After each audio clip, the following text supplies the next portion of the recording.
Assalamu alaikum. The first part of Sheikh Hasim's introduction is true. I am a physician at UCLA. The second part about being a scholar is not true. But we try our best, and I think in any case, alhamdulillah, the Qur'an is to be understood by all of us. So we all need to try as individuals. And I think that the issue, the situation with the Ummah today, in my opinion, the best diagnosis, to borrow an analogy from medicine, is that we have gotten away from the Qur'an. Not only from reading the Qur'an on a regular basis in terms of just how much time is spent with the Qur'an, but probably in the clarity of understanding of the Qur'an.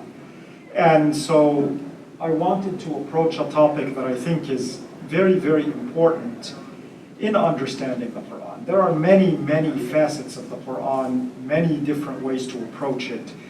But I want to talk about a topic that I think is often very neglected. And according to Muhammad Asad, he calls this topic the key to understanding the Qur'an. And that the Qur'an contains two types of verses. What the Qur'an itself refers to as mukham, which in Arabic means clear, sealed, without any sort of debate. It can have a lot of different shades of meaning.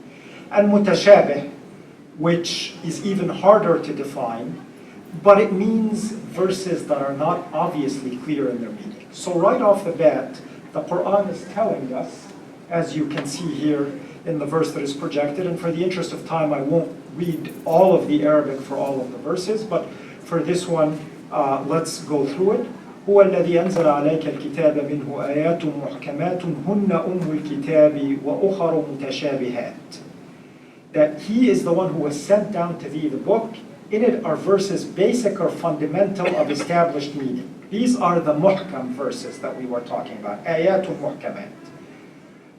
وأخر متشابهات. Others are allegorical. Their meaning is not clear. فأما الذين في قلوبهم زيغ فيتبعون ما تشابه منه ابتغاء الفتنة وابتغاء تأويله وما يعلم تأويله إلا الله والراسخون في العلم يقولون آمنا به كل من عند ربنا وما يذكر إلا أولو الألباب.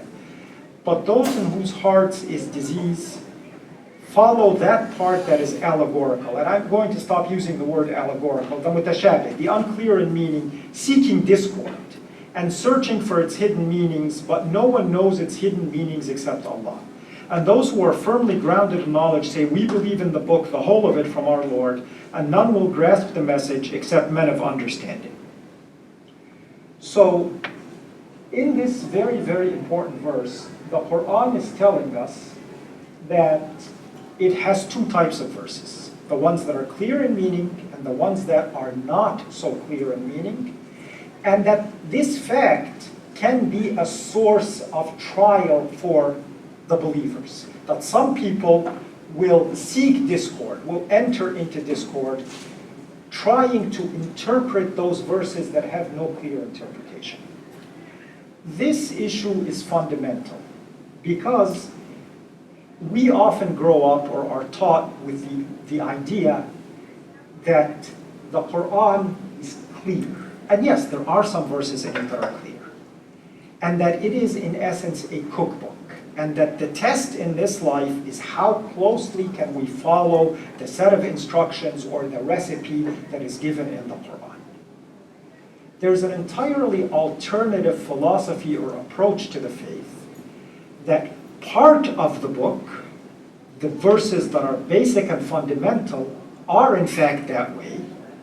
But then there's another part entirely that is not clear, and we are responsible ourselves for making that part of the recipe.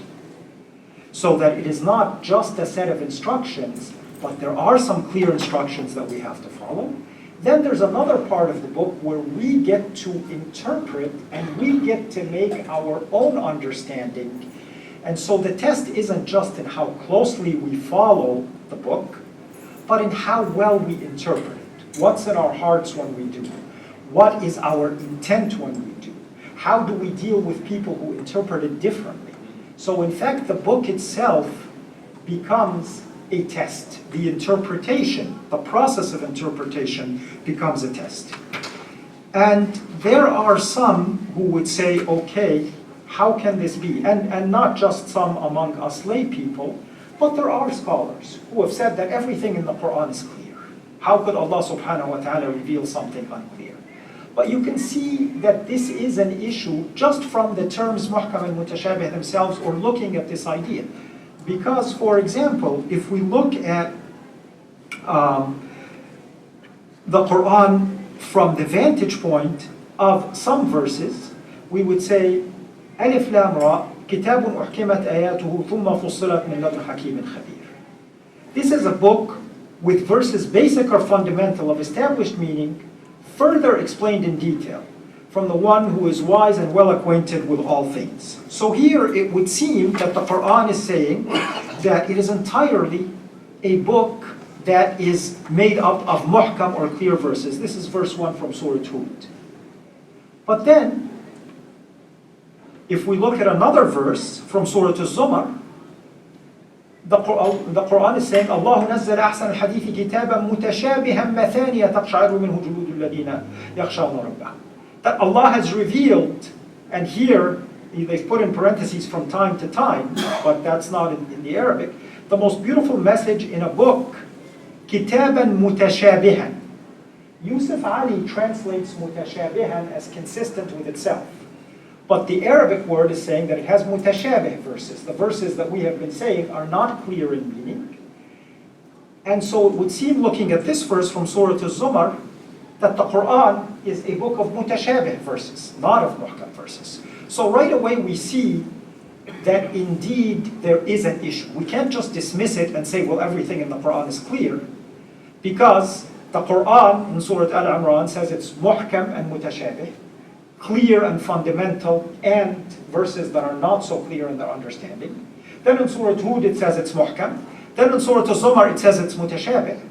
And you see that Yusuf Ali is translating this term differently, and so right away we have to face, okay, what does mutashabih mean? And when we look at even that issue, we then will see that there is indeed room for interpretation. And this is a good thing. This is not, astaghfirullah, any sort of weakness or problem. This leaves us the room to progress, to grow, to have individual opinions. We were not created as robots to follow a computer program called the Qur'an. We were created with an intellect, and there's probably no better story than the story of Ali ibn Abi Talib radiallahu anhu, when the Khawarij objected to, I won't get into the whole historical background, but they objected to an aspect of his rule, and they brought up the slogan that the rule is to Allah. We need to return to the book of Allah. And so Ali said, yes, I challenge you, let's go to the Qur'an. And so they all gathered, and this, by the way, this very beautiful historical incident was dug up in the research by our esteemed Professor Khalid Abul Fadl. I read it in one of his writings. And so they gathered, and Ali ibn Abi Talib took the Qur'an and put it on a pedestal and commanded the Qur'an to speak and adjudicate the dispute. And of course, the book didn't speak. And the Khawarij were saying, Ali, what are you doing? Are you mocking us? He said, no. The Qur'an is a book that we have to interpret. We have to look at it and see what does it say. And so he was making the point that this interplay between the revelation, which is the gift from Allah subhanahu wa ta'ala, with the second gift, which is the human intellect, it is that synthesis that makes the way to follow. And so my synthesis may be different than your synthesis, may be different than your synthesis, and the Qur'an allows that. And that, in fact, in my opinion, and God knows best, should be our approach to the faith. And we have run into so much trouble in Muslim history because people have not recognized that. They have their way and their interpretation, and whoever departs from that is a kafir, and then he should be killed, and then. Now, Does that mean that the religion is a free-for-all? Of course not. That's because the Qur'an says that it has fundamental verses that are al-Kitab. They are the mother of the book. They are the fundamental part of the book. So let's begin by looking at some of those, because on those verses, we should all share the same interpretation. That's the part that is a clear recipe that we all need to follow. So let's begin by looking at some verses that all of our scholars have considered mukham verses.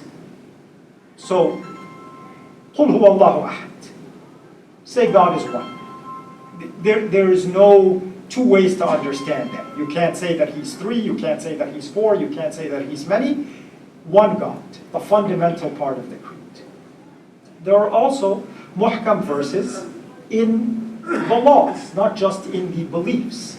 So for example, from Surah Al-Baqarah about the dietary laws. إِنَّمَا حَرَّمَ عَلَيْكُمُ الْمَيْتَةَ وَالدَّمَ وَلَحْمَ الْخِنْزِيرِ وَمَا أُهِلَّ بِهِ لِغَيْرِ اللَّهِ.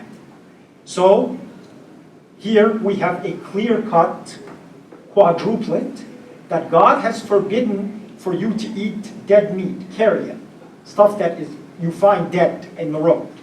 Blood, the flesh of swine, and something that has been slaughtered and offered to a deity other than Allah subhanahu wa ta'ala. So, this is a muhkam verse.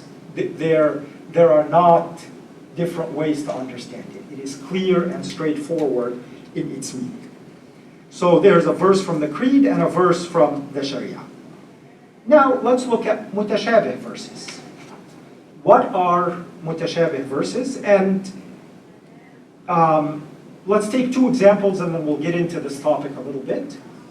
Alif Lam Mim, the beginning of Surah Al-Baqarah, the muqatta'at, these individual letters. Nobody knows what their meaning is or their purpose. We have no authentic hadith where the Prophet was asked or he responded that this is what these letters mean. A variety of wonderful theories have been advanced, but Allah subhanahu wa ta'ala is showing us that with the individual letters that we use to speak, He is making a book that we cannot make. Others have said that it sets a certain musicality, that there are some surahs that take a firm tone, and so the Qaf sets a very deliberate, definitive tone.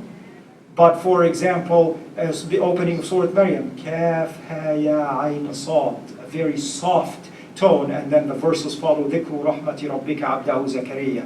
The remembrance or the example of your Lord's mercy is His servant Zakaria.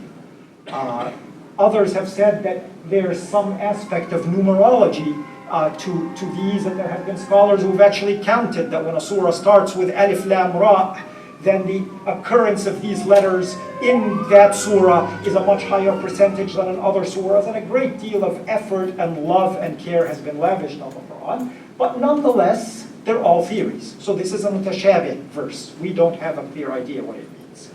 Let's look, for example, at a verse that speaks metaphorically. So, and again, let me just go to the English just in the interest of time, that those who pledge their fealty, they pledge their fealty to God. Those who are giving the Prophet the bay'ah, promising their allegiance, they're promising their allegiance to God. Yadullahi fawqa aydihim. The hand of God is over their hands. So, what is the hand of God? We don't know, obviously, the nature of God's hand. We can imagine maybe that it implies God's power or God's support, but we don't have any clear understanding of what that means. And so our scholars have considered this an example of a mutashabih verse, that it is open to a variety of interpretations, because no human being can come and tell us clearly what does the hand of God mean. All we know is that it is not a hand like your hand or my hand. So when the scholars have looked at it, what makes a verse mutashabih? What makes a verse, I don't want to use the word unclear. Let me use the word the phrase open to multiple interpretations. So they have actually classified these verses. They said one group is a group of verses that are expressed as parables. That's one of Yusuf Ali's translations and Muhammad Asad's favorite translation of the term. Verses that are allegorical. So there's an allegory or a parable. And the Qur'an will say, مَثَلُهُمْ كَمَثَلِ الَّذِي اسْتَوْقَدَ نَارًا. This verse about the hypocrites. And the Arabic says their similitude or their parable is like a man who kindles a fire, and then when it lights what's around him, God takes that fire or takes the light away, and they don't see. So this is the parable or the method. مَثَلُهُمْ كَمَثَلِ الَّذِي اسْتَوْقَدَ نَارًا. So the Qur'an is coming out and telling us that this is a parable or an allegory. So that it is not a direct statement, it is a metaphor likening their situation to something else. So that would make this verse, for example, mutashabih. A second group of these verses is verses that talk about things that we can have no definite knowledge of as human beings. Events that are considered in the realm of the ghaib, or the unseen, or the unknown, or what is beyond our perception, that we are commanded to believe in, الَّذِينَ يُؤْمِنُونَ بِالْغَيْبِ, but we cannot physically capture them the same way I know that this is my brother, my dear friend Sharif Ward. You say that name, I know exactly who you're talking about. Here, this is something that we imagine things, but we can have no direct knowledge, and verses that discuss the Day of Judgment, for example. And so we look at these verses that are talking about the Day of Judgment from Surah Al-Haqqa, فَإِذَا نُفِخَ فِي الصُّورِ نَفْخَةٌ وَاحِدَةٌ. That when the trumpet is sounded, a single blast. We know it's not a trumpet like the trumpet Louis Armstrong played, but we can't envision what that means.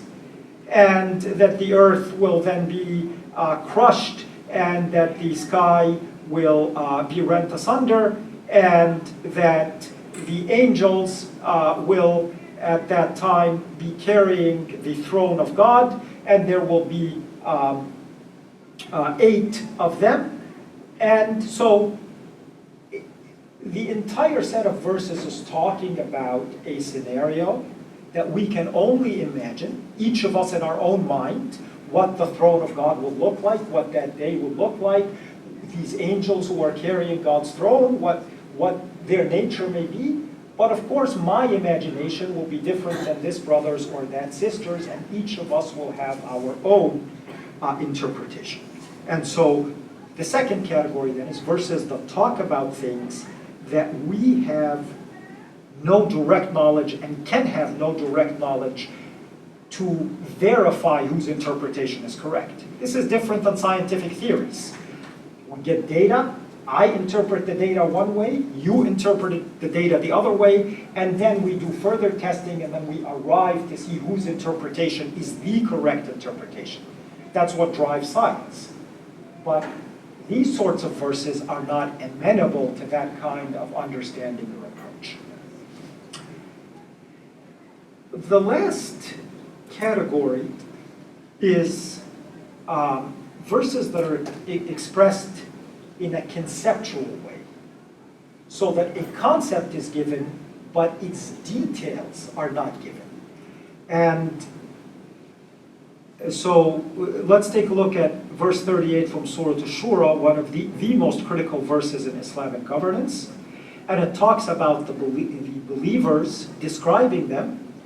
وَالَّذِينَ اسْتَجَابُوا لِرَبِّهِمْ وَأَقَامُوا الصَّلَاةَ وَأَمْرُهُمْ شُورَى بَيْنَهُمْ وَمِمَّا رَزَقْنَاهُمْ يُنْفِقُونَ.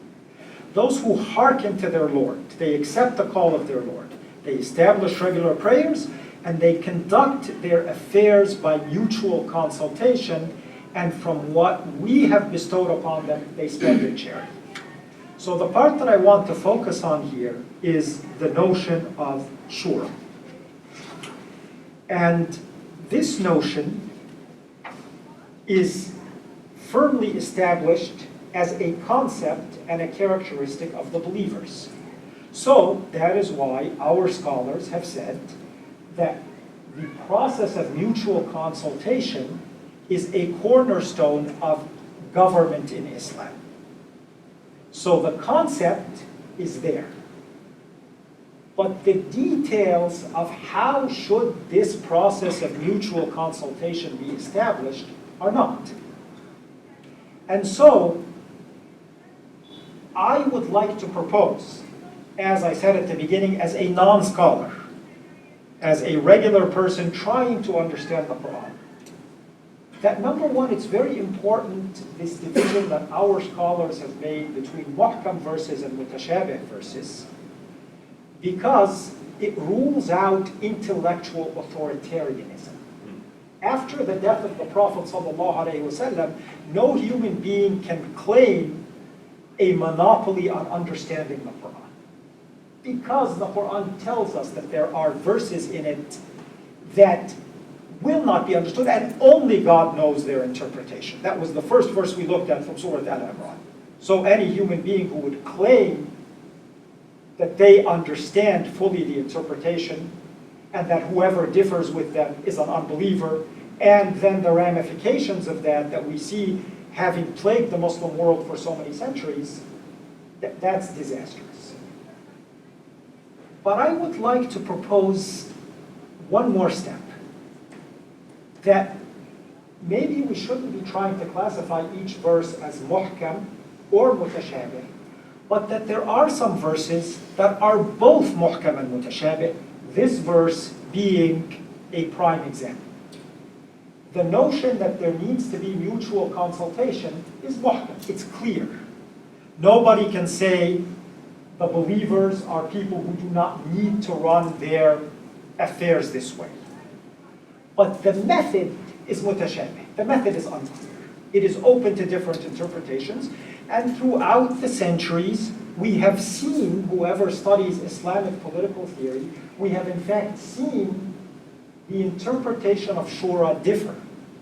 Some people said that it should be a small group, that they called the fuqaha called ahlul halli wal aqd, the people who are responsible in the community for the definitive decisions.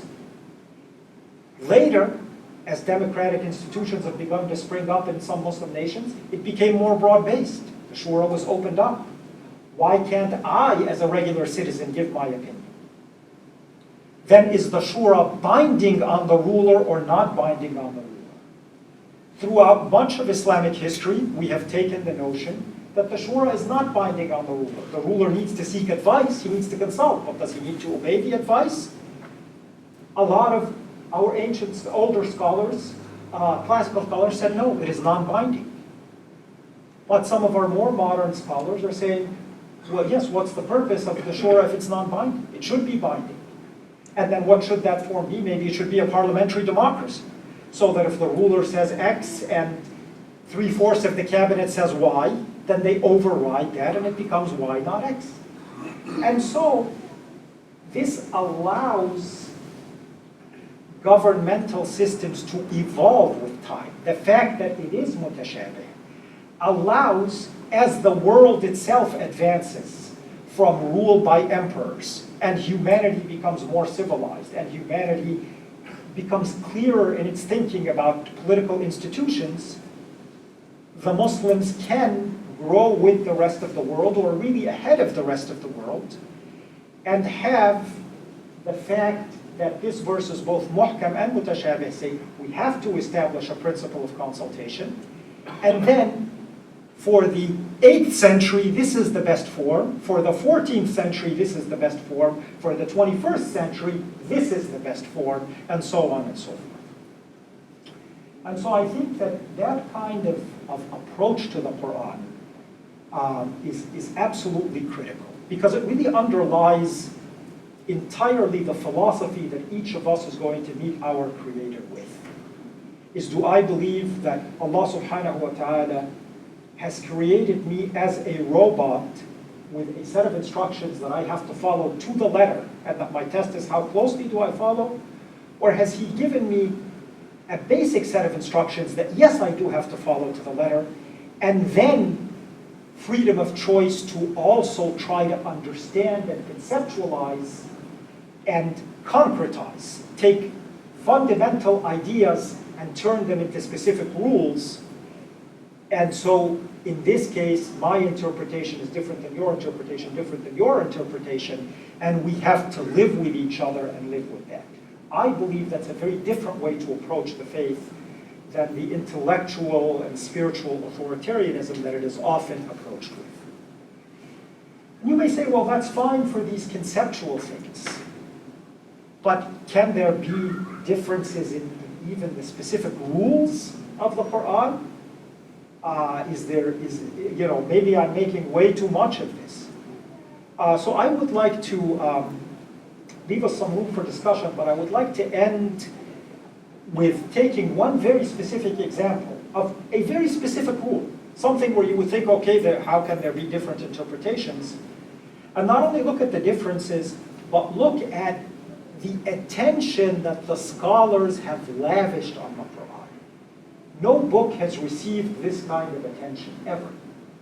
And so when I say my interpretation is different than your interpretation and that there's room, I don't mean that this is sort of a cop-out from responsibility, or that I'm just going to sit on the couch and put my legs up and throw out whatever interpretation may pop in my mind like a soap bubble. No, these different interpretations were grounded in tremendous effort and research and thought. So I don't mean haphazardly just kind of saying, well, this is what I feel the verse means, or this is what I think it should mean. Of course not. Then it becomes a free-for-all. But there is a middle ground between that and between some group or some person saying, we have the recipe, and whoever doesn't agree with us is a kafir. And that middle ground is genuine scholarship. So I'd like to take an example of a very specific rule. And this rule is, let me go to here. This rule shows that verses can be mutashabih based on uncertainty in the meaning of a specific term, that a single term can have several different meanings. So let's look at this verse from Surah Al-Baqarah that talks about the waiting time for a woman who has been married and divorced to be remarried. And so let me read the verse in Arabic, and then we will just try to go through the different interpretations so that we can really understand the care that our scholars have taken with the Qur'an. That when I say it's open to interpretation, again I stress, I don't mean that, I put my legs up and before I fall asleep on the couch, I sort of throw out whatever interpretation I like the best. So the verse here, let me read the verse in Arabic. وَالْمُطَلَّقَاتُ يَتَرَبَّصْنَ بِأَنفُسِهِنَّ ثَلَاثَةَ قُرُوءٍ وَلَا يَحِلُّ لَهُنَّ أَنْ يَكْتُمْنَ مَا خَلَقَ اللَّهُ فِي أَرْحَامِهِنَّ.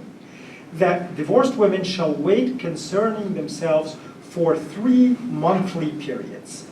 ثَلَاثَةَ قُرُوءٍ. And the issue here hinges on how do we interpret this word quru. There is no issue that the verse is talking about divorced women, that they need to wait some time, and they have to wait 3, ثلاثة. Quru is monthly cycles.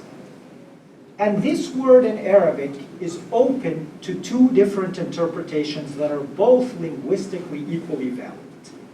And again, I'm picking a small example because I don't want to pick an example that will rile people up. I want to pick an example of something that, yes, it is not a big deal in most of our everyday lives, but it is making a point that even in what seem to be very specific rules, there are differences in interpretation.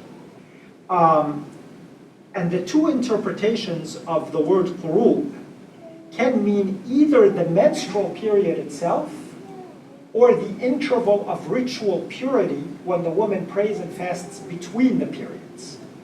So what this means is that either she has to wait 3 menstrual periods or she has to wait 3 periods of purity.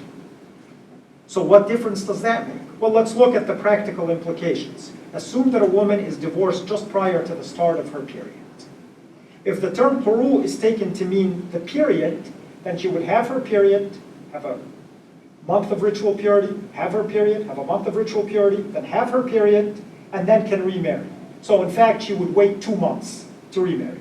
If it means 3 periods of ritual purity, then she would have to wait 3 months. And there's no difference of opinion among scholars that in this verse, the term means one or the other. It doesn't mean both in the verse. So I do not know of a scholarly opinion that says that it can mean both. And let me give you a very practical layout of what that means. It would mean that she would wait a period because quru means periods, then she would wait a ritual purity because quru means ritual purity, then she would wait a period, and because quru means periods, and now I've counted 3. So she would in fact only wait a month. There's no scholar that says it means both in the same verse, but our scholars have differed on which of the 2 meanings it has. So a group of scholars, among them Imam Malik, the head of the Maliki madhab, among them Imam al-Shafi'i, suggest that what is meant is the interval of ritual purity. Imam Abu Hanifa believes, for example, the head of the Hanafi madhab, that it means menstrual periods.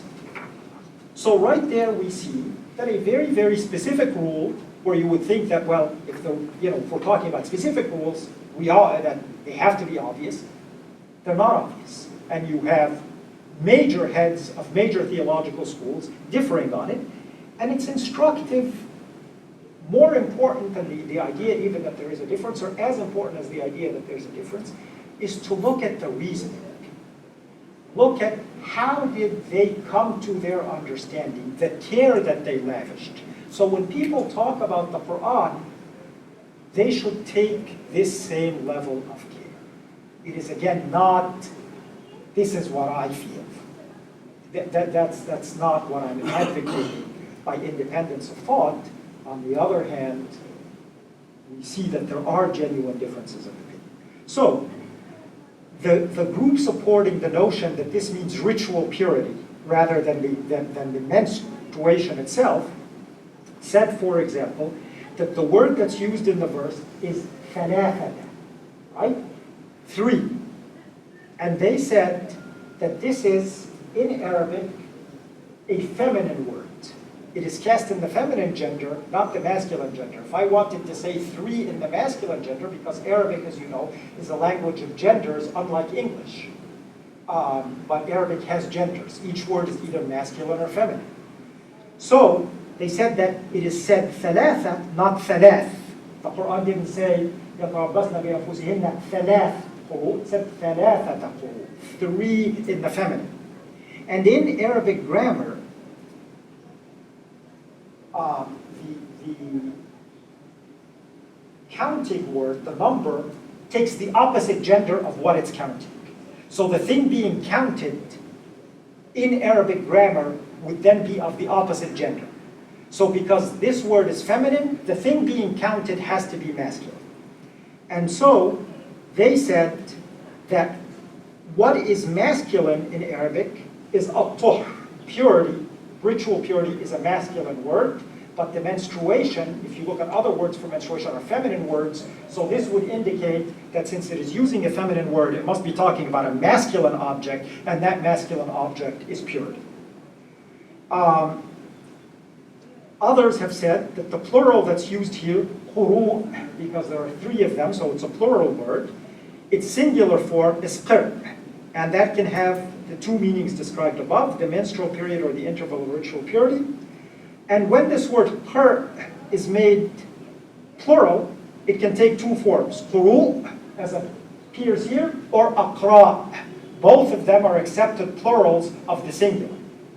And the scholars who argued that it means ritual purity is saying that when you make the plural quru, it's ritual purity. When you make it aqra, it is menstrual periods. And they supported this from a hadith of the Prophet where he told the woman, leave your prayer on the days of menstruation. And he said, ayyama aqra'iki. He used the aqra the other plural to talk about menstruation, so they said this plural must be talking about ritual purity.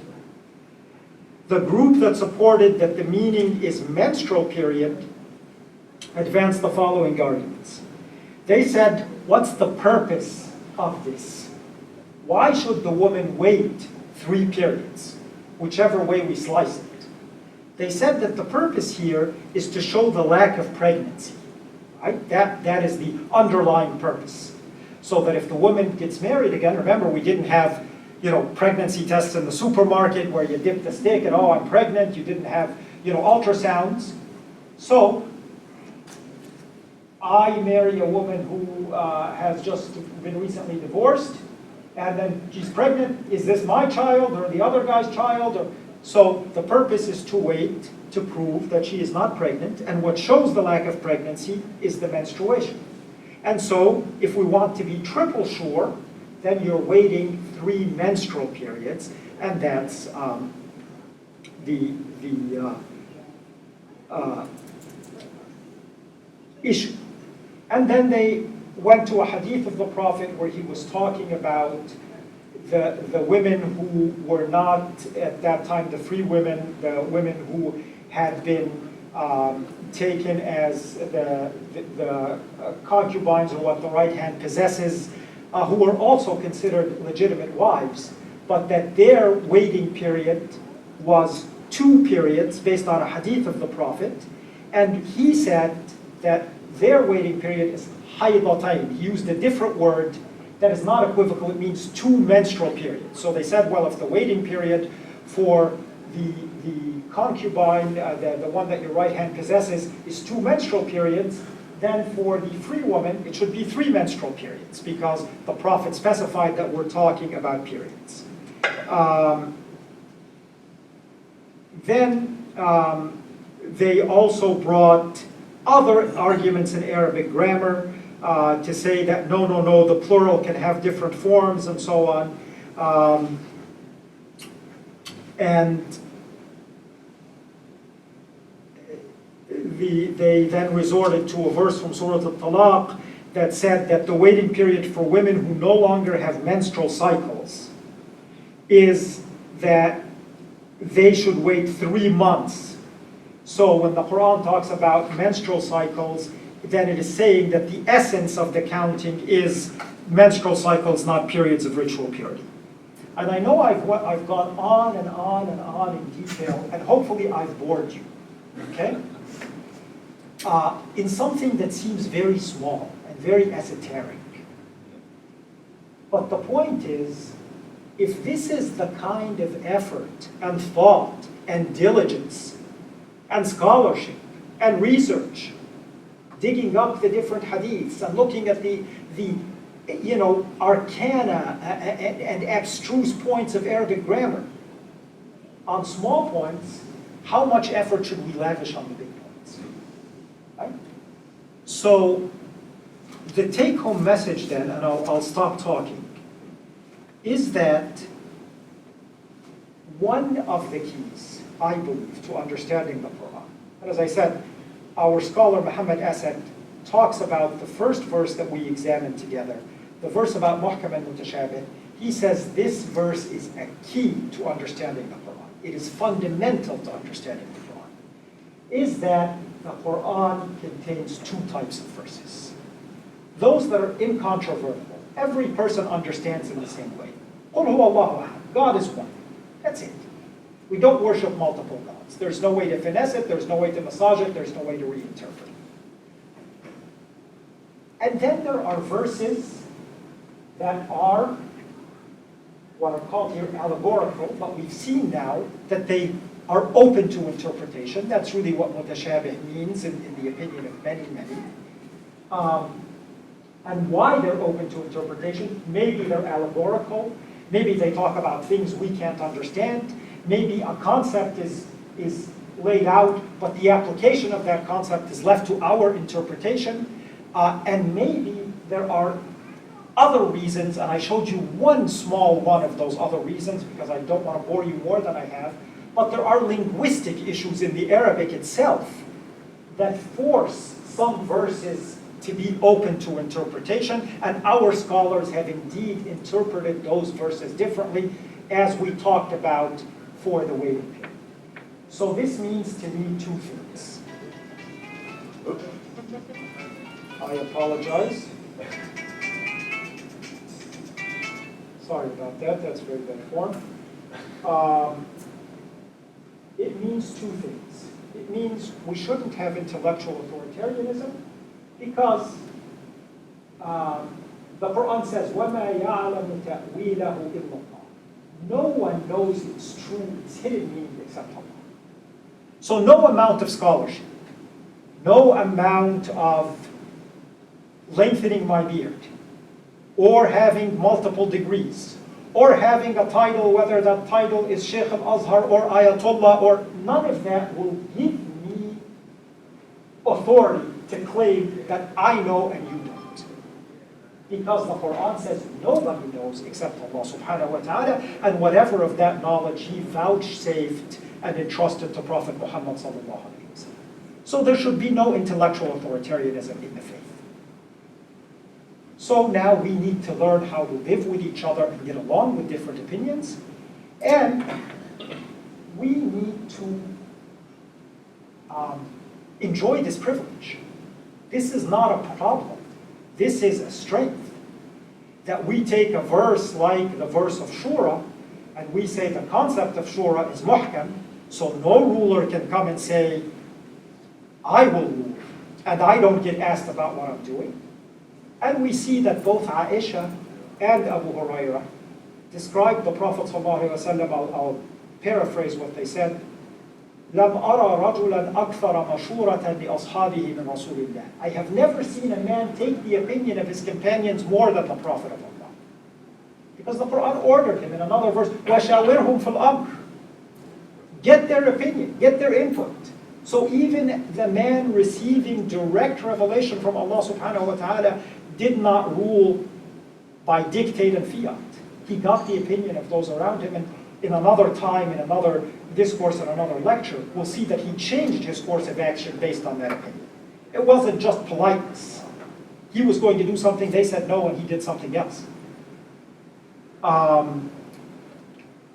So we should enjoy this privilege that then we have the concept of shura that is muhkam, and no ruler can say no shura, no consultation, because I am the sheikh, or I am the scholar, or I am the military dictator, or whatever excuse there may be. And then we can evolve how we want to apply this concept of shura for our day and our age. And it doesn't need to be what was done in the 7th century. We're not doing ourselves or Islam any favors, and we're not any more pious because we are imitating the concept of shura that was in the 7th century. We move with the rest of the world. Just like we don't ride camels, we ride cars now, and planes. And as the world advances in its governmental institutions, in its medicines, in its modes of transportation, in its modes of communication. I mean, I can say it's sunnah not to talk on the phone, because there was no phone. So if I want to say that, I have to yell to you. And if I can't yell to you if you're too far away, that's it. Because this is a bid'ah to have a phone. And so we could take it, ad nauseum, but we need to enjoy this privilege. Okay, I think I hopefully, inshallah, have made my opinion, again, I stress, as a non-scholar, clear, and Allah subhanahu wa ta'ala knows best. All right, so let's open it up and for a couple of minutes, and we can go from this. Any thoughts, comments? Yes. So just real quick, on the prior verse when we were talking about the waiting periods, right? Yes. It seems like there are probably 3 or 4 components to that, if you follow the verse logically, that are not related to the time of the waiting period, but the function of the waiting period. Yes. Right. So I wanted to get your sense of, in a contemporary time frame, you have pregnancy tests, and multiple pregnancy tests, et cetera, and know that that issue is dealt with, and maybe the other issues about reconciliation, et cetera, are dealt with, what is one supposed to carry away from that, where maybe the waiting period itself is not a necessity, but the functions the waiting period serves are the necessity, as an example. Absolutely, and that is one approach to interpreting the rules of the Qur'an, that what the scholars have said, say it in Arabic, al-illatu tadur ma'al ma'lul, that the function determines how you should act. And if you can fulfill this function in some other way, then does that rule still really need to apply? So your interpretation is there. I mean, some people would say that since the function is pregnancy and reconciliation, and since we can do both of those now in a different fashion, and let's say we exclude the possibility of reconciliation and we can determine pregnancy today, I'll give you my personal opinion, because that's all I'm qualified to do. My personal opinion is that because the Qur'an says explicitly 3, that we should wait 3. Then if you want to make it 3 menstrual periods, God bless. If you want to make it 3 ritual periods, God bless. I myself would not, but that's not my personal opinion, and I would not begrudge a different interpretation. I would not say I don't need to wait because I think that the function of the verse is such and such, therefore, and then let me give you a more specific example. There's another verse that talks about the waiting period of the widow. And it says 4 months and 10 days.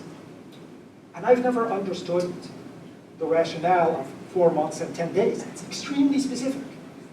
Why not 4 months? Why not 5 months? Why not 6 weeks? But when the Quran comes and says 4 months and 10 days, I myself would not feel comfortable saying it was maybe the emotional thing to let, the emotions or whatever. I would say, gosh, I would wait 4 months and 10 days. And then if I, have somebody that I'm really in love with as a widow and I want to marry, then 4 months and 11 days later, God bless you, we'll all be at the wedding party. But I would not feel comfortable. I mean, I'm all for very liberal, open-minded thinking, but when something is that clear in the Quran, I myself feel that there's a wisdom above ours, and I say to accept it. But you have issues that these things enter into, like, for example, the waiting period of the pregnant woman is said in another verse, and we didn't cover, until she delivers. The waiting period of the widow is 4 months and 10 days. So the scholars ran into the situation, what if a woman who is pregnant is widowed? Should she wait until the pregnancy? Should she wait 4 months and 10 days? Should we take the shorter of the times? Should we take the longer of the times? And all the opinions are out there on the table, and I have no problem with anybody picking one of those, bringing their arguments and saying, this is what I subscribe to. My issue would be somebody who would say, that's old school, forget it, so that's my approach to it. God knows best. What is 4 months and 10 days? What, yes, ma'am? What is that for? Oh, it's for a widow who wants to get married again. She should wait that long. I thought you said the 3rd month. No, 3rd month is for a divorced woman. Oh. This is for a widow whose husband dies. She doesn't get divorced. Oh. Yes, ma'am. 4 months and 10 days is for somebody that want to get married.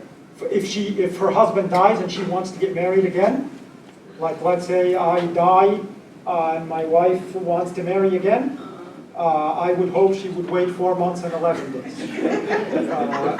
Because the Quran says 4 months and 10 days. What about 3 months? 3 months is if her and I get divorced, then she needs to wait 3 months to get married again, but I'm still alive. Right? And, yeah, okay? Yeah. I got it. Thank you very much for asking us or demanding from us that we are to use our mind in all these things that thrown into us. And I remember it used to be the tradition, the most skilled scholars in our history, whenever they give an opinion or edict or a fatwa, they always ended up by saying, Wallahu a'lam. and God and only God knows the truth. And right now, I think in this highly polarized atmosphere and extremism, some people who are not even qualified to give an opinion, they give you an opinion as if it is declaring right from wrong and kafir from Muslim and so on. And then there is a trend now in the Muslim culture and many of the traditional Muslim countries to take an extreme interpretation rather than an open-minded interpretation. And I give you an example about that iddah, the period, the waiting period when a husband dies or something like that. I know an old lady, she's over her 70 years old, so she's not gonna seek marriage or getting pregnant or anything like that. And we were asking, how is she doing? She said, oh, she is locking herself up in a house. She cannot go out for 4 months and 10 days, that's the period that we are talking about. So it's not only seeking marriage or remarriage, but the extreme interpretation that she should even dissociate herself from life. She is locking her. We don't know anything about her because she is locking herself in her house. This is how things is going awry in our interpretation because of ignorance.